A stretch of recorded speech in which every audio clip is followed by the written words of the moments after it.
मैं कुछ देख रहा था अभी कि कुछ चीजें वहां पर इस तरीके से आ रही हैं कि आंदोलन की स्वतंत्रता का होना चाहिए। ये नकारात्मक सोच जो लोग पैदा कर रहे हैं, इन्हीं लोगों के कारण पूर्वी उत्तर प्रदेश में गरीबी और पिछड़ापन देखने को मिला है। जिन लोगों यानी नौजवानों को और उनकी ऊर्जा को सकारात्मक दिशा में लगाने की बजाय नकारात्मक और नेगेटिव जो एक दिशा देने का लोग प्रयास कर रहे हैं, उससे बचना पड़ेगा। कोई भी ऐसे कार्यों को वहां पर समाहित न करने दे और ऐसे लोगों को एक झटके से दूध में मक्खी की तरह बाहर करने का हमें पूरे तैयारी के साथ कार्य करना होगा, जो विकास में बाधक हैं और जो नकारात्मक ऊर्जा के साथ अव्यवस्था और अराजकता पैदा करके पूरी व्यवस्था को बंधक बनाने का प्रयास करते हैं। इस प्रकार के लोगों को एक सिरे से खारिज करने की तैयारी भी हमें करनी पड़ेगी। जब हम लोग इस दिशा में प्रयास करेंगे, बहुत अच्छे प्रयास होने, अच्छे उसके परिणाम भी आएंगे। हमारे संस्थान, चाहे वह विश्वविद्यालय हो, महाविद्यालय हो, तकनीकी संस्थान हो, ये केवल डिग्री देने तक अपने आप को सीमित न रखें। हमें नए चुनौतियों के अनुरूप अपने आप को ढालने की आदत डालने के लिए तैयार होना पड़ेगा।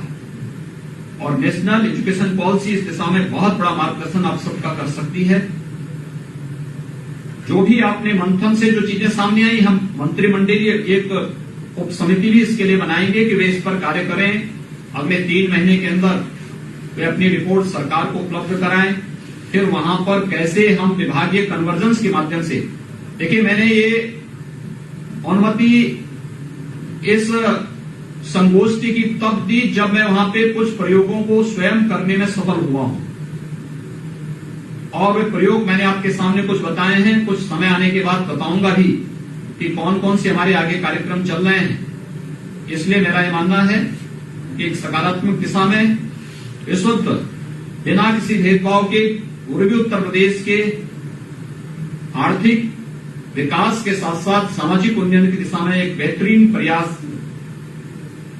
का एक माध्यम ये संगोष्ठी बनेगी। इस विश्वास के साथ मैं दीनदयाल उपाध्याय गोरखपुर विश्वविद्यालय, नियोजन विभाग, पूर्वांचल विकास बोर्ड और इससे जुड़े हुए जितने भी इस संगोष्ठी से जुड़े हुए महानुभाव हैं, विद्वज्जन हैं, उन सबको हृदय से साधुवाद देते हुए विश्वास व्यक्त करता हूं कि इस संगोष्ठी को हम केवल एक नेशनल वेबिनार तक ही सीमित न रखें, बल्कि इसका व्यवहारिक पक्ष भी आता हुआ दिखाई देना चाहिए। इस दिशा में एक सार्थक प्रयास अब प्रारंभ होने चाहिए।